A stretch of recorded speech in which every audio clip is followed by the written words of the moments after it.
Paz y bendición. Estamos nuevamente juntos para seguir estudiando la palabra de Dios. Como cada semana lo hacemos, recuerden que estamos estudiando las virtudes y los pecados de las iglesias del Apocalipsis sobre la base del mensaje que el Señor Jesucristo, resucitado y ascendido, envió a través del apóstol Juan en la isla de Patmos a cada una de las 7 iglesias del Asia Menor, lo que conocemos como las 7 iglesias del Apocalipsis. Venimos estudiando en las 2 últimas semanas, y esta es la tercera, los pecados de la iglesia en Sardis. Entonces vamos a continuar hoy viendo los pecados de la iglesia en Sardis. Les voy a poner una pantallita allí donde podemos ubicar geográficamente a Sardis. Ustedes miran ahí, están ubicadas las 7 iglesias del Apocalipsis. Ustedes tienen arriba de todo a Pérgamo, un poquito más abajo hacia el sudeste a Tiatira, que es la iglesia que estudiamos en la vez anterior, y luego Sardis antes de llegar a Filadelfia, y finalmente al sudeste la Odisea, que son las 2 iglesias que nos faltan estudiar, Filadelfia y la Odisea. Mi intención es terminar hoy con el estudio acerca de la iglesia en Sardis. Habíamos leído el mensaje que se encuentra allí en el libro de Apocalipsis, en el capítulo 3.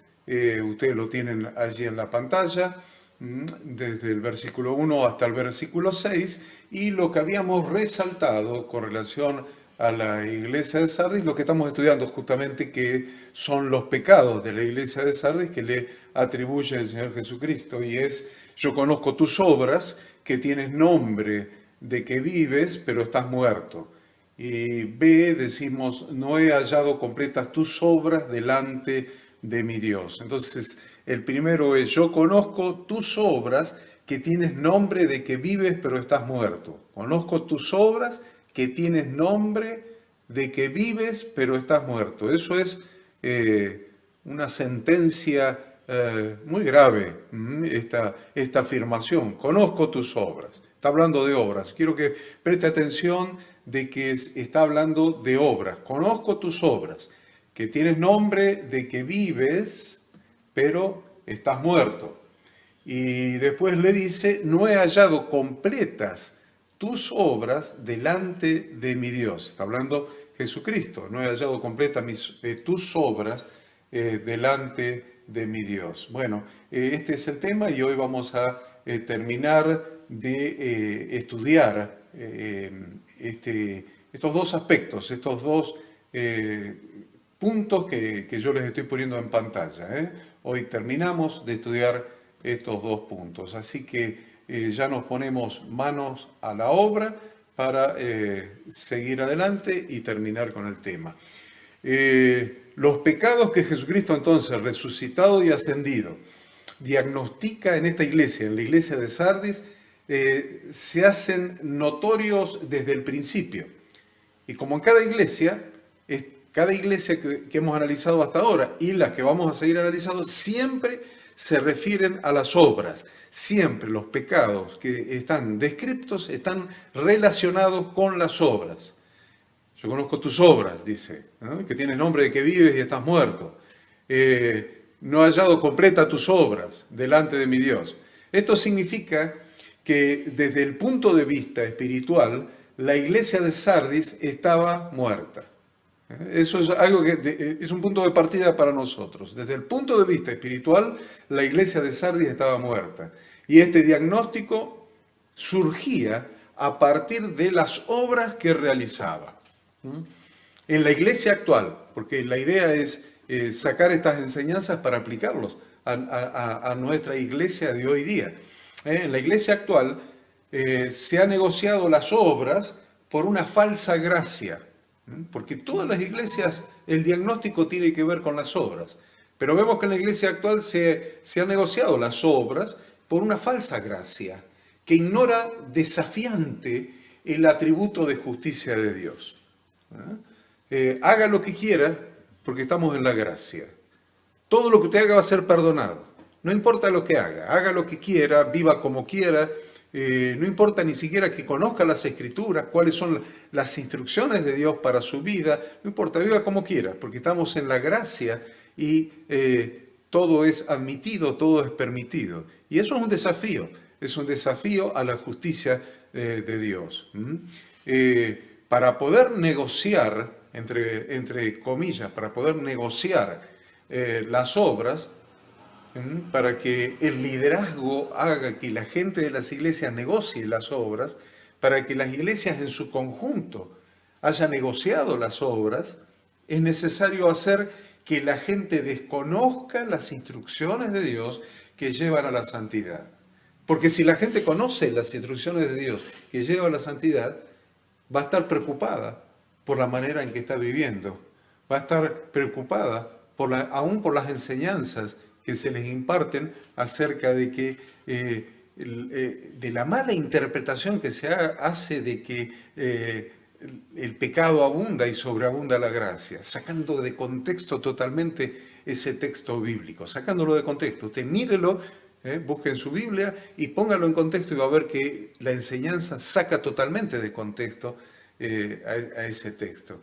Entonces, esto de hacer que la gente desconozca las Escrituras, desconozca que las enseñanzas de la Escritura, negar la vigencia de la mayor parte de las Escrituras, negar la vigencia de la mayor parte de las Escrituras, que es el Antiguo Testamento, negar que las instrucciones de Dios contenidas en el Antiguo y en el Nuevo Testamento no están vigentes, hace que la gente desconozca el camino de santidad y desconozca las instrucciones de Dios para que su vida den el blanco.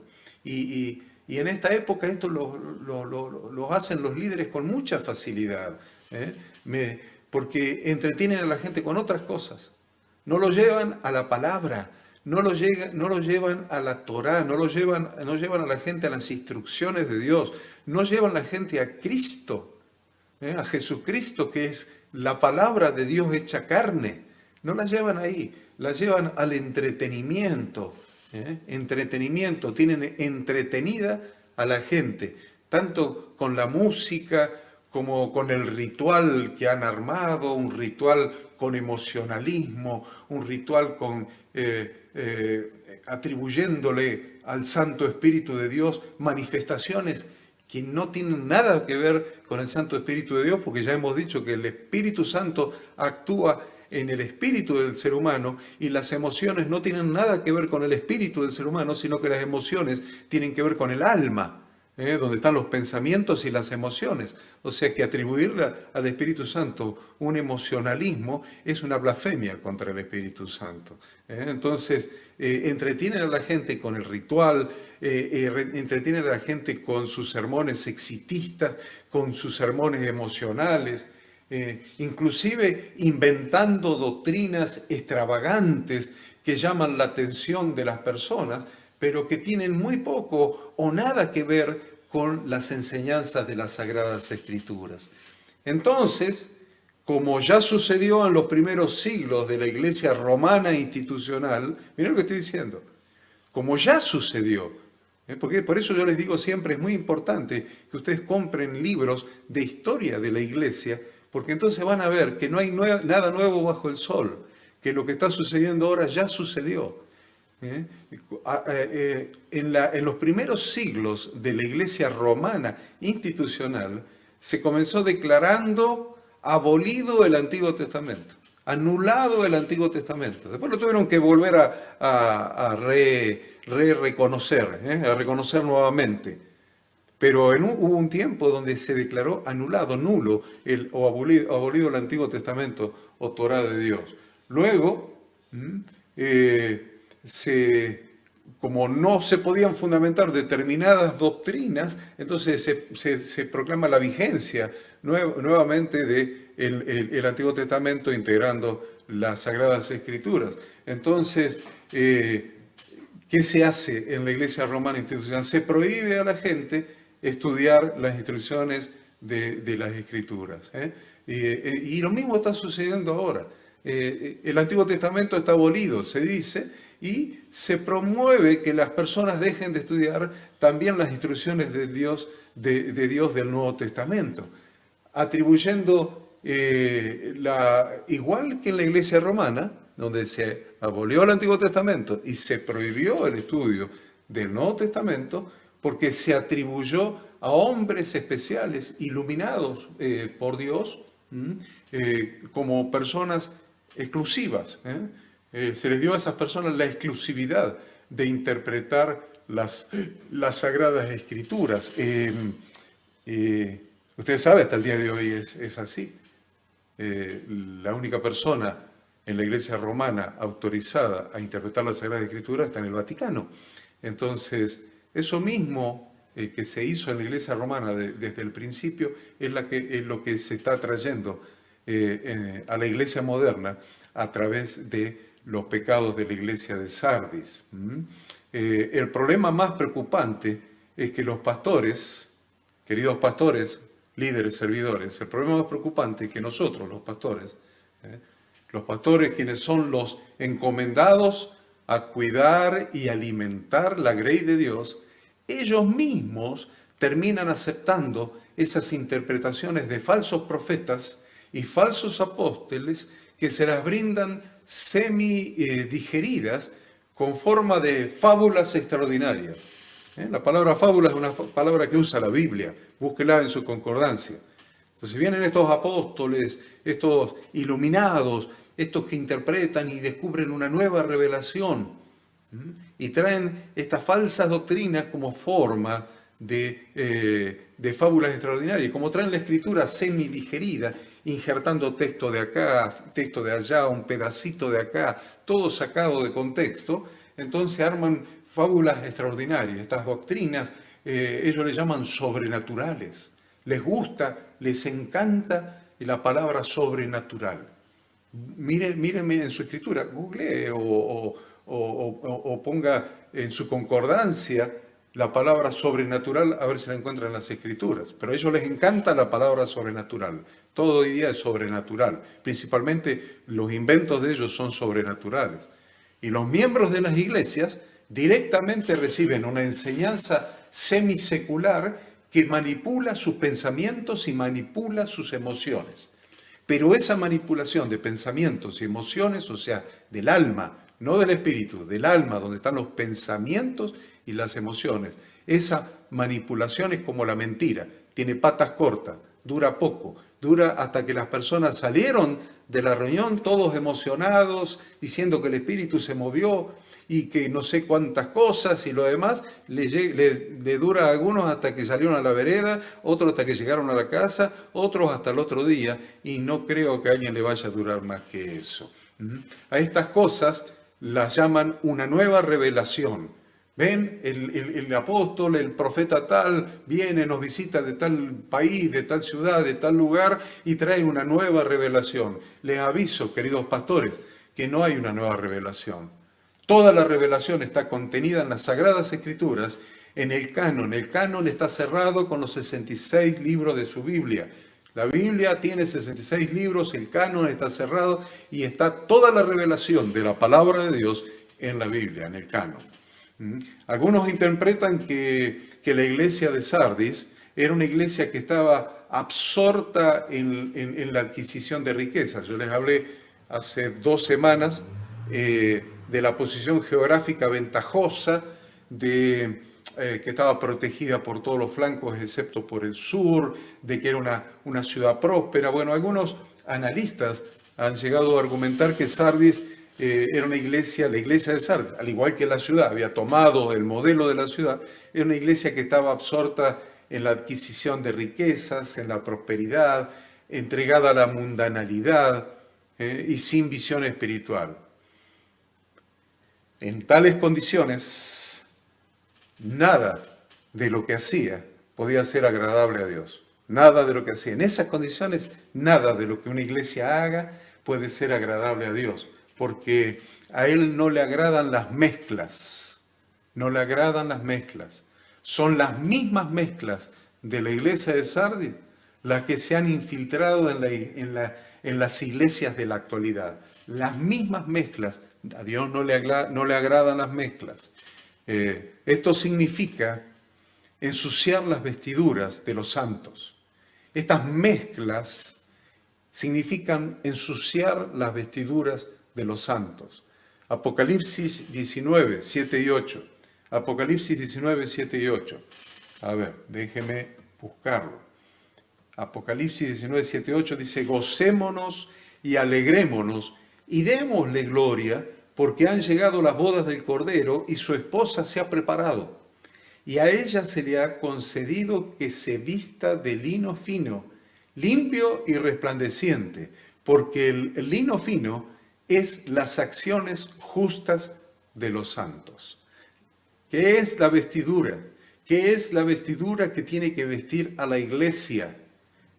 ¿Qué es la vestidura de lino fino, limpio y resplandeciente?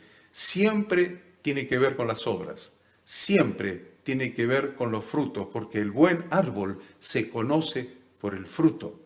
El árbol malo se conoce por el fruto, siempre tiene que ver con las obras. La naturaleza adámica, la naturaleza caída de Adán, daba frutos según su propia naturaleza, según su propia genética.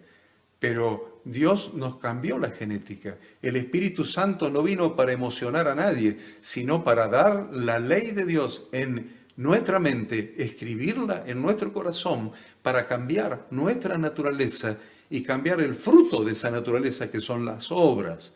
Entonces, la naturaleza adámica daba obras de pecado, la naturaleza de Cristo en nosotros da obras de justicia. Por eso en el versículo 8 de Apocalipsis 19 dice: y a ella, a la iglesia, se le ha concedido que se vista de lino fino, limpio y resplandeciente, porque el lino fino es las acciones justas de los santos. Por eso el Señor Jesucristo resucitado y ascendido le dice: si no velas, si no prestas atención, si no te pones atento sobre estas cosas, vendré a ti como ladrón, y no sabrás a qué hora vendré sobre ti. Vendré a ti como ladrón, y no sabrás a qué hora vendré sobre ti. La iglesia de Sardis debía velar. ¿Qué es velar? Salir de su ritualismo, salir de sus normas y estatutos de hombres donde pesa mucho más la palabra de los hombres iluminados, pseudo iluminados, presuntamente iluminados, mentirosamente iluminados. Pesa mucho más la palabra de esos hombres, de esos falsos apóstoles y falsos profetas, que la palabra de Dios. Y la iglesia debía salir de ese ritualismo, de esa invención de rituales, de esa invención de formas, de esa bendición, de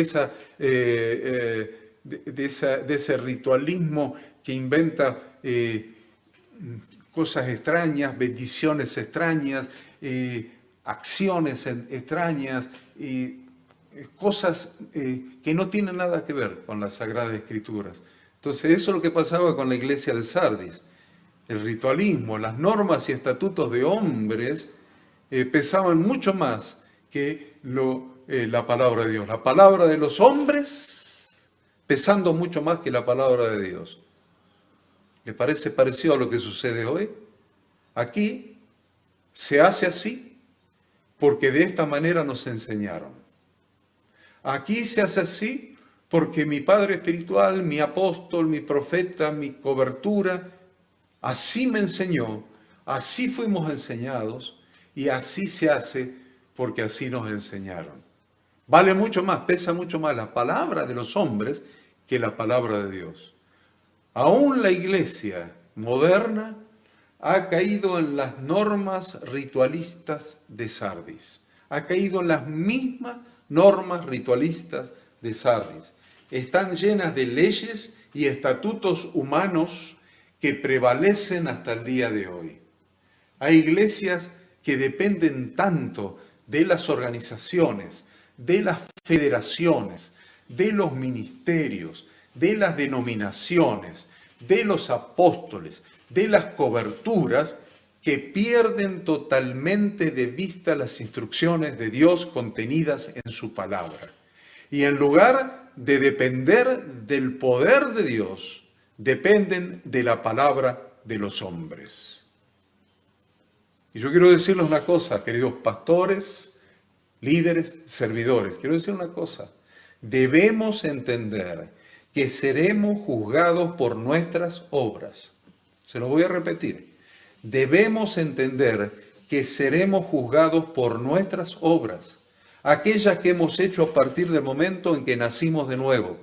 Las obras anteriores, nuestras obras malas anteriores, fueron crucificadas con Cristo. Ahí se clavó el acta de los pecados que había contra nosotros, en la cruz de Cristo. Pero no les quepa duda que hay un juicio sobre cada uno de nosotros cuando el Señor retorne, cuando suene la trompeta y seamos arrebatados. Seremos juzgados por nuestras obras, las obras que hicimos desde el momento en que recibimos a Cristo en el corazón y fue borrado todo nuestro pasado. Ahí empezamos una nueva vida y esa vida nueva va a ser juzgada. Debemos guardarnos sin mancha del mundo. En esta nueva vida debemos guardarnos sin mancha del mundo. Santiago 1, 26 y 27. Santiago 1, 26 y 27. Si alguno se cree religioso entre vosotros y no refrena su lengua, sino que engaña su corazón, la religión del tal es vana. La religión pura y sin mácula delante de Dios el Padre es esta: visitar a los huérfanos y a las viudas en sus tribulaciones y guardarse sin mancha del mundo. Todas obras. Vamos a ser juzgados por las obras.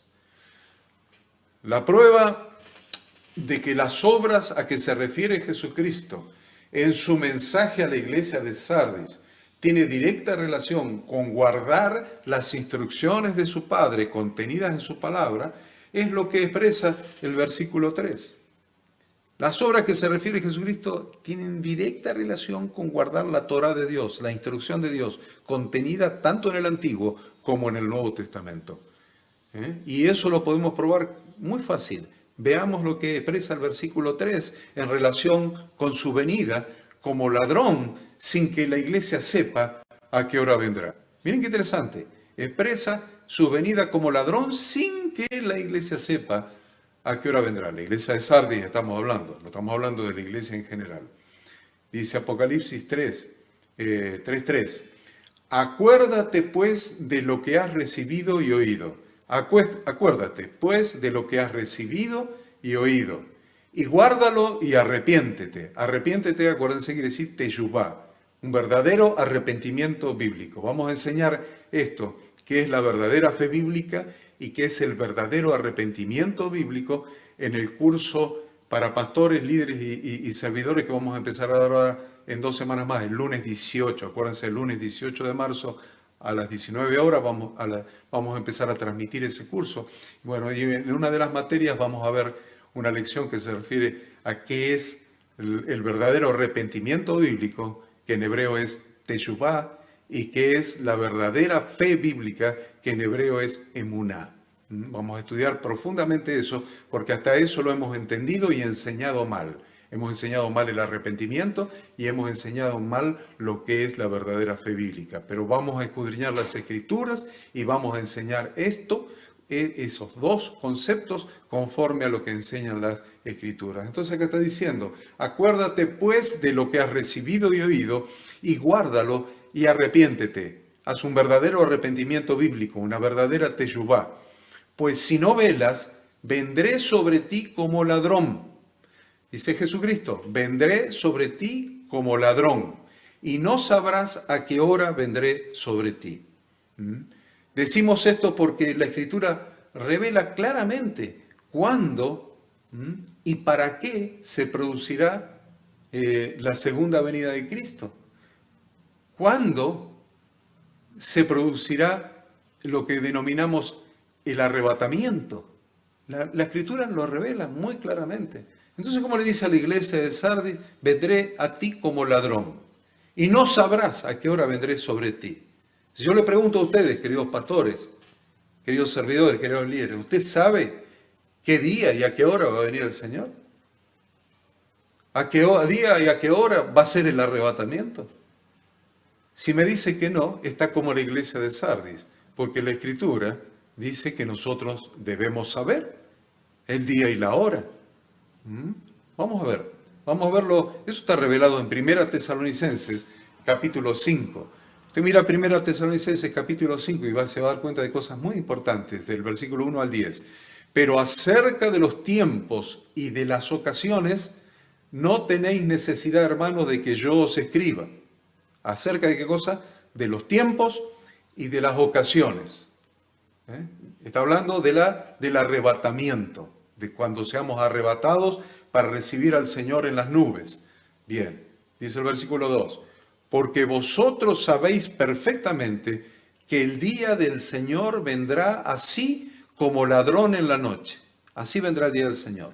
Que cuando digan paz y seguridad, la pregunta es ¿quiénes? ¿Quiénes? Métase esa pregunta en la cabeza. ¿Quiénes? ¿Quiénes? Cuando digan paz y seguridad, ¿quiénes? Entonces vendrá sobre ellos destrucción repentina, como los dolores de la mujer encinta, y no escaparán. Mas vosotros, hermanos, no estáis en tinieblas para que aquel día os sorprenda como ladrón. Usted debería saber cuándo va a ser aquel día. Para los demás, los que están en tinieblas, va a venir como ladrón en la noche, así como ladrón en la noche. Cuando digan paz y seguridad, entonces vendrá sobre ellos destrucción repentina como las contracciones en una mujer que está por dar a luz. Pero ustedes, hermanos, dice, ustedes, hermanos, vosotros, hermanos, no estáis en tinieblas para que aquel día os sorprenda como ladrón. A ti no te tiene que sorprender como ladrón. Tendrías que saber cuándo será el arrebatamiento, el retorno de Cristo. Porque todos vosotros sois hijos de luz e hijos del día. No somos de la noche ni de las tinieblas. Por tanto, no durmamos como los demás, sino velemos y seamos sobrios. Pues los que duermen, de noche duermen, y los que se embriagan, de noche se embriagan. Pero nosotros que somos del día, seamos sobrios, habiéndonos vestido con la coraza de fe y de amor y con la esperanza de salvación como yelmo, porque no nos ha puesto Dios para ira, sino para alcanzar salvación por medio de nuestro Señor Jesucristo, quien murió por nosotros, para que ya sea que velemos o que durmamos, vivamos juntamente con Él. A la iglesia de Sardis le está diciendo, si no velas, vendré sobre ti como ladrón y no sabrás a qué hora vendré sobre ti. A nosotros en 1 Tesalonicenses nos está diciendo, ustedes hermanos no están en tinieblas para que aquel día os sorprenda como ladrón. Dice la Escritura que no tenemos necesidad de que se nos hable acerca de los tiempos y de las ocasiones. Así empezaba el pasaje. No tenemos necesidad de que se nos hable acerca de los tiempos y de las ocasiones, porque somos personas conocedoras de las Escrituras. ¿No es cierto? La pregunta es, ¿no es cierto? ¿No es cierto que somos personas conocedoras de las Escrituras? Y si tu caso, tu situación es que no eres un siervo de Dios conocedor de las Escrituras, este es el tiempo para que comiences a estudiar las Escrituras y te transformes en alguien conocedor de las Escrituras. Porque el Señor siempre nos da una nueva oportunidad. No eres una persona conocedora de las Escrituras, entonces estás en tinieblas. Acá lo dice clarito. Y te va a tomar por sorpresa la segunda venida de Cristo. Te va a tomar por sorpresa el arrebatamiento. Porque no vas a saber ni siquiera cuándo esperarlo, cuándo va a ser. Pero si eres una persona conocedora de las Escrituras, no estás en tinieblas y el arrebatamiento no te va a tomar por sorpresa. Porque vas a estar preparado para ese momento. Vas a velar y vas a estar preparado para ese momento porque sabrás en qué época del año, qué día específicamente se va a producir ese arrebatamiento. Y vas a estar preparado. Muchos días antes te vas a estar preparando. Esa es la bendición de Dios que nos da al conocer las Escrituras. Entonces, la Escritura dice que no tenemos necesidad. Nosotros, los que conocemos las Escrituras en profundidad, la revelación de Dios que está contenida en su palabra, no en la de los fantasiosos que andan inventando falsas doctrinas y andan entreteniendo a la gente por las iglesias para sacarles dinero. No estoy hablando de eso. Estamos hablando de nosotros, lo de usted, querido pastor, de usted, querido líder, de usted, querido siervo de Dios, que tiene temor de Dios y que es una persona temerosa de Dios, por lo tanto es sabio, porque el principio de la sabiduría es el temor de Yahweh. Entonces usted es un sabio, ¿y qué es lo que lo ha hecho sabio? Lo que lo ha hecho sabio es el conocimiento de las Sagradas Escrituras, el conocimiento de la palabra de Dios, y esa sabiduría le está indicando claramente cuándo va a ser ese día para que no lo sorprenda como el ladrón, porque en la Biblia está muy claro eso. Entonces, no tenemos necesidad de que se nos hable acerca de los tiempos y de las ocasiones, porque somos personas conocedoras de las Escrituras. Conocemos Levítico capítulo 23, donde habla de cada una de las fiestas de Yahweh, las de Él, no son nuestras. Algunos dicen esas fiestas son de los judíos. No son de los judíos. ¿Son nuestras? No, tampoco son nuestras. No son ni los judíos ni son nuestras. Las fiestas de Levítico 23. Las 7 más 1 o la 1 más 7. No son ni de los judíos ni son nuestras. Son fiestas de Dios. Fiestas de Dios. Es como que usted diga que mi cumpleaños es suyo. Mi cumpleaños no es suyo. Mi cumpleaños es mío. La fiesta de mi cumpleaños o la celebración es mía, no es suya. Así, las fiestas de Yahweh son de Él. No son ni los judíos ni son nuestras. Son de Dios. Y nosotros tenemos la bendición de ser invitados a sus fiestas. Tómelo como una gracia de que Dios nos ha invitado a sus fiestas. Es una gracia de Dios, nos ha invitado a sus fiestas. Entonces, aquellos que somos personas conocedoras de las fiestas de Yahweh, esas fiestas son las que indican los tiempos del calendario profético. Esas fiestas indican los tiempos de todo el calendario profético. Comenzando el 1 de Abib, acuérdense de Éxodo cuando dice, este será el primero de los meses del año. Y el día 10 apartaréis el cordero macho de un año sin defecto. El día 14, entre las 2 tardes lo inmolará toda la congregación, es la Pascua de Yahweh, y lo comerá toda la congregación, etcétera, etcétera, etcétera. Bueno, ahí empezó el calendario profético. En el 1 del mes de Abib, cuando se empieza a contar el tiempo para llegar a la fiesta de Pascua, para llegar a panes sin levadura, para llegar a la fiesta de primicias, y contar 50 días más para llegar a Pentecostés, y luego esperar al mes 10, cuando se produce el sonar de la trompeta, y cuando después viene la fiesta de expiación, el día de expiación, no lo quería decir en hebreo, el día de expiación, y después viene la fiesta de los tabernáculos. Entonces tenemos el calendario profético, y qué triste que es que la mayoría de los siervos de Dios desconocen el calendario profético y quieren ser entendidos en los tiempos. Acuérdense los hijos de Isaacar, que eran entendidos en los tiempos. Hoy más que nunca necesitamos hombres de Dios, siervos de Dios, entendidos en los tiempos, para que aquel día no te tome por sorpresa. Porque no estamos en tinieblas. El que conoce la palabra de Dios no está en tinieblas.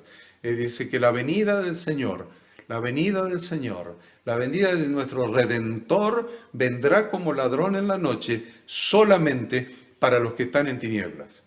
Pero para los que somos hijos de luz e hijos del día, no nos sorprenderá, porque tenemos las Escrituras que nos traen revelación acerca de los tiempos y de las ocasiones. Porque todos estos tiempos están relacionados con las fiestas de Yahweh. Dice la Escritura que nosotros no estamos en tinieblas, para que ese día nos sorprenda como ladrón. solamente que debemos leer, debemos estar atentos. Aquí vemos la importancia de escudriñar las Escrituras y vivir conforme a las instrucciones de Yahweh Dios contenidas en su palabra. Ahí tiene la importancia de por qué, insisto, son años y años, tantos años, insistiéndoles, escudriñemos las Escrituras, estudiemos las Escrituras, profundicemos en las Escrituras. Ustedes saben que hemos dedicado nuestra vida a enseñar la palabra de Dios. Pero les voy a contar un secreto. Ustedes saben también que yo soy contador público, de profesión universitaria. Pero para llegar a ser contador público y que Consejo Profesional de Ciencias Económicas me diera una matrícula para ejercer la profesión, primero tuve que capacitarme. Tuve que ir a la Universidad de Buenos Aires y completar todas las materias del programa de estudio para graduarme como contador público, que me dieran el diploma y con ese diploma hacer el registro en el Consejo Profesional de Ciencias Económicas. Y esto es exactamente lo mismo. Es exactamente lo mismo. Para poder enseñarles a ustedes la correcta interpretación de las Sagradas Escrituras, que es lo que hizo Jesucristo, el Maestro de Maestros, enseñó la correcta interpretación de las Sagradas Escrituras, pero Él era el Hijo del Dios viviente, Él era la Torá hecha carne, era la palabra de Dios hecha carne, en griego el Logos hecho carne. Yo no era eso, por lo tanto tuve que ir y capacitarme, estudiar en Buenos Aires. Y tomarme un avión e irme algunos años a estudiar al país del norte y graduarme allá y venir acá y seguir estudiando y seguir escudriñando y seguir capacitándome. Y le estoy muy agradecido al pastor Martín Huesenac, que dedicó 6 años de su vida en capacitarme y enseñarme, y cada semana venía con su esposa a mi casa a enseñarnos a mi esposa y a mí la palabra de Dios. 6 años, transmitiéndonos revelación de la palabra de Dios. No estoy hablando de un día, estoy hablando de 6 años. No estoy hablando de no ser un sacrificio, estoy hablando de dejar todo y tomarse un avión e ir a estudiar para estudiar y profundizar la palabra de Dios.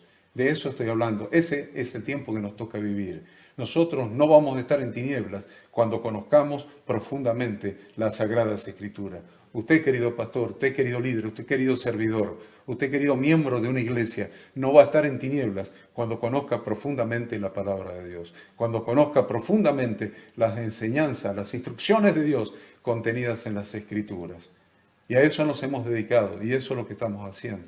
Por eso vivimos preparando cursos, preparando estudios, dando estudios los viernes, los martes, los miércoles, por doquier, dando estudios de la palabra de Dios. Esa es nuestra misión, porque lo que va a alumbrar tu camino va a ser la palabra de Dios. Lámpara a mis pies es la palabra de Dios y lumbrera mi camino, Eso es lo que estamos haciendo, estudiar la palabra de Dios, concentrarte en la palabra de Dios, escudriñar las Escrituras. Vas a ser noble como los de Perea, porque escudriñaban las Escrituras. Eran más nobles que creo que los de Tesalónica. ¿Por qué? Porque escudriñaban las Escrituras.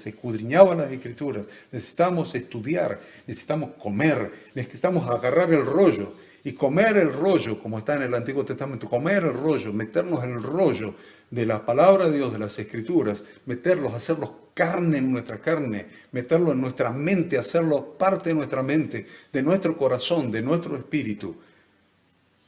Es necesario que cada uno de ustedes, siervos de Dios, desarrollen amor por la palabra de Dios. Porque si aman la palabra de Dios, van a amar a Yeshua, el Mesías de Dios, a Jesucristo, nuestro Redentor, que es la palabra de Dios hecha carne. Es la Torá de Dios hecha carne. No pueden amar a Jesucristo si no aman la palabra de Dios, porque Él es la palabra de Dios hecha carne. Dice, yo amo a Jesucristo, pero no amas la palabra de Dios. Yo quiero agradar a Jesucristo, pero no conoces la palabra de Dios. Es un contrasentido, no tiene sentido pensar y hablar de esa manera. A veces hablamos de una manera tan tonta, tan ridícula, decimos tantas tonterías, tantas tonterías, sin pensar, que a veces raya en la falta de temor de Dios. Yo los invito a que hoy reflexionemos en la necesidad de conocer profundamente la palabra de Dios, las Sagradas Escrituras, las instrucciones de Dios para que nuestra vida dé en el blanco.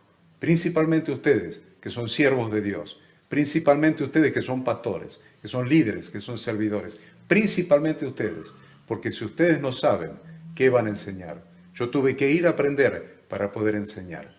Y así cualquiera que enseña tuvo que aprender primero. ¿Qué estás enseñando si no aprendiste primero? ¿Qué es lo que estás enseñando? ¿Lo que te dicen falsos apóstoles, falsos profetas? ¿Lo que te han enseñado a ti? ¿O has escudriñado las Escrituras sistemáticamente, académicamente, orgánicamente, disciplinadamente? Has estudiado las Escrituras, has escudriñado. ¿Qué quieres que te revele el Espíritu Santo si no conoces las Escrituras? No tiene nada para revelarte, porque no tiene nada dentro de tu mente que Él pueda revelarte y bajarlo a tu espíritu, a tu esencia. Necesitas estudiar las Sagradas Escrituras. Y esta es la enseñanza, y este es el consejo con el que termino el análisis de la iglesia de Sardis. Dios los bendiga, Dios los guarde, Dios haga resplandecer su rostro sobre cada uno de ustedes y que el Espíritu, el Ruach, el Espíritu Santo de Dios Altísimo ilumine su mente y su corazón para que entiendan la importancia de conocer las Escrituras, para no andar en tiniebla, sino ser hijos de luz. Amén.